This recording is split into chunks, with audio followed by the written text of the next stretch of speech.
వాక్యముతో సరైన విధానంలో పోరాడగలిగిన వ్యక్తిగా ఉంటాం. So that you do not make the cross of Christ of none effect. అట్లా చేయటం ద్వారా మనం క్రీస్తు యొక్క సిలువనే మాత్రం వ్యర్థము చేయటం లేదు. Think about the fashion, the world's idea about fashion. ఈ లోకంలో ఉన్నటువంటి ఫ్యాషన్ గురించి మనం ఆలోచన చేద్దాం. It goes dead against what the Bible says about how Christians should be. క్రైస్తవుడు ఎలా జీవించాలి అని దేవుని వాక్యం చెప్పేదానికి ఈ లోక సంబంధమైన ఫ్యాషన్ అనేది పూర్తిగా వ్యతిరేకముగా ఉంటున్నది. Think about how the Bible tells us to present ourselves to the world and to be dressed in a modest way. లోకంలో మనం జీవిస్తున్నప్పుడు లోక ప్రజలతో కలిసి ఉంటున్నప్పుడు క్రైస్తవుడు ఏ విధమైన జీవిత విధానం కలిగి ఉండాలో దేవుని వాక్యం తెలియజేస్తున్నది. But what does the world tell you? అయితే లోకం ఏమని చెప్తున్నది? It says do what you want. నీకు ఎలా తోచితే అలా చేయమని లోకం చెప్తుంది. Dress how you feel good. నీకు ఎలా మంచిగా అనిపిస్తే నువ్వు అలాగూ వస్త్రధారణ కలిగి ఉండవచ్చు. And it doesn't matter what anybody thinks. ప్రజలు నీ గురించి ఏం ఆలోచిస్తారో నీవేమాత్రం పట్టించుకోనవసరం లేదు. As long as you feel good about yourselves, it's all right. నీకు ఏది మంచిది అనిపిస్తే నువ్వు అలా చేయవచ్చని లోకం నిన్ను ప్రభావితం చేస్తుంది. And what do you have as a result? దాని వల్ల కలిగేటువంటి ప్రతిఫలం ఏంటో తెలుసా?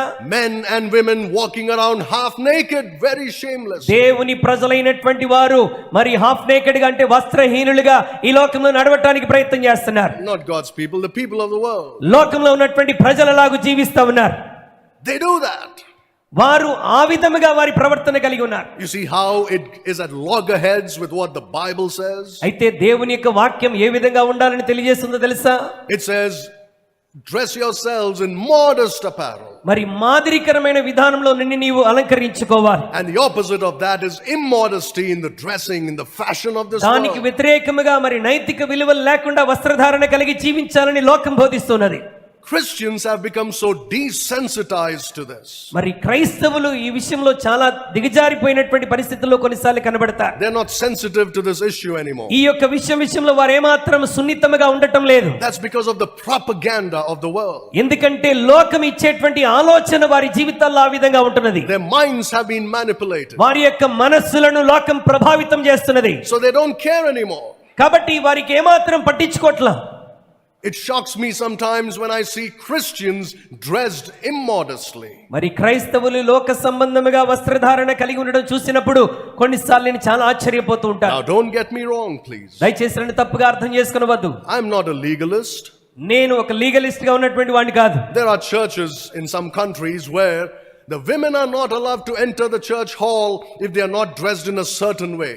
కొన్ని ఒక విధానం అంటే వారు కోరినటువంటి విధానంలో వస్త్రధారణ లేకపోతే కొన్ని సంఘాల్లో వారికి అనుమతి లేదండి. If the women's hair is not a certain length, they are not allowed to come inside. మరి స్త్రీలకు వారి జుట్టు మరి వారు కోరినంత పొడవు లేకపోతే వారు మందిరంలో ప్రవేశించడానికి వీల్లేదు. Now that's an extreme. అది మరి ఎక్స్ట్రీమ్ గా ఉంటున్నటువంటిది. That is legalism.